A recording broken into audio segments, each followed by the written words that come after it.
It was every family's nightmare. My wife and I had a day off work, and we had taken our son out for lunch and some family bonding time. But as we approached our home, something felt off. I had a growing sense of dread the closer we got. As our house came into view, I could see that the front door was wide open. Someone had broken into our home.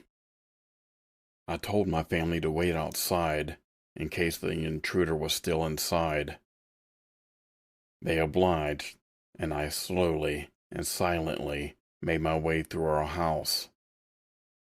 As I stepped into the living room, I saw broken furniture, nothing in its correct place, just utter chaos.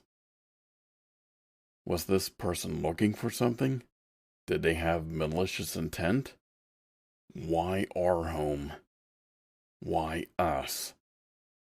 Next, I walked into our kitchen. The fridge had been emptied. Dishes and food were thrown all over the room. What kind of person had broken into our home? A homeless person who just needed food? If so, why had they destroyed the living room? And that's when I heard it. Footsteps in the bedroom.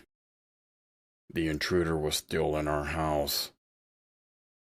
I took a brief moment to be grateful that I asked my wife and son to wait outside.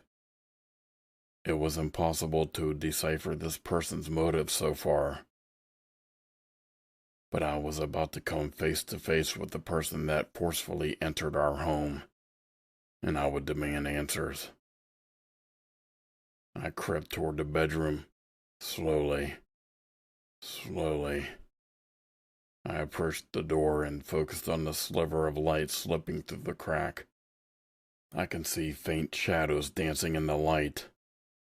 I raised my hand and placed it against the door, and took a deep breath, readying myself for what may be on the other side.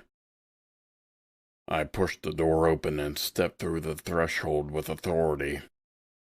I couldn't believe my eyes. I actually rubbed my hands over them, thinking I was imagining things. There, in my son's bed, was a young girl with curly blonde hair. She stared at me with wide eyes. She must have been terrified.